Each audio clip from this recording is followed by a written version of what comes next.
might have for your business case. So this is why we believe that targeted models are the right one. I have included two charts that to show you how much actually it costs to train some of these models, and you can see these numbers are, some of these numbers are staggering. I mean, like, Gemini 1, Ultra, over 200 million, okay, just to train. And also, I have included one chart here to show you the estimated carbon emission. Okay, so for example, the Llama 3.1, which is by the way not the latest one, like this is 2004, sometime summer 2004, almost 9,000 tons of carbon dioxide. So obviously we'll have to do something about this, okay? Because it is just too much of energy, too much of the carbon footprint, and this is why I believe that this targeted model makes much more sense to do going forward. The next one is trusted. You all know, you have all played with the large language model. You know that they occasionally hallucinate, meaning coming up with wrong results. You also know that many of the large language models are built on a data, like for example, the pile or the common crawl, which is basically internet data, and it's not exactly clear in terms of the authorization, in terms of the copyright, in terms of identification, and so on and so on. So this is something that really needs to be governed. So this is what we call the trusted. On this particular chart, you can see the number of reported incidents in terms of the governance of the AI models, in terms of copyright infringements, privacy, and so on and so on. So this is exploding, obviously, because of the data that is built. So you need to know on which data model is actually built in order to use it for business, particularly for the business.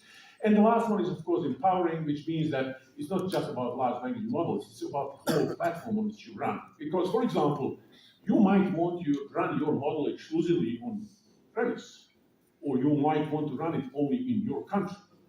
Or, you know what I mean? So it has to be flexible enough to run anywhere.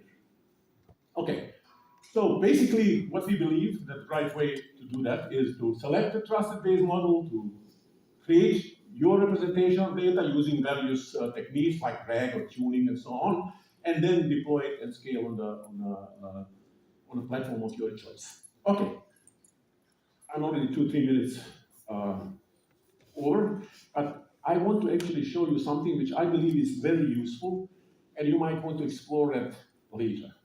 It is called the IBM Technology Atlas, and basically our research maintains this atlas, which is available on this particular site, okay? What we expect in these 6 categories, like AI, automation, quantum, security, what we expect every year in the future, what kind of technology, what kind of innovation we can expect to come, okay? So for example, you can come here into AI and say, okay, what do we expect in AI in general over the years, and then you can get this kind of report. This is just one snapshot of the report. It's much more in there if you go and read about that. But I believe it's very interesting and pointing to the trend. Similarly to quantum, if you go to or AI, sorry, before that, maybe you can go into AI and say, okay, but I would like to know what's happening in 2008, a bit more details. Okay, then you get a bit more details about 2008, which says why we are developing something and why this matters and everything else. Similarly for quantum, you just go to quantum, click on this one and get, okay, over the years what we expect and when we expect something. So this is something that I would like to leave you with. Thank you very much.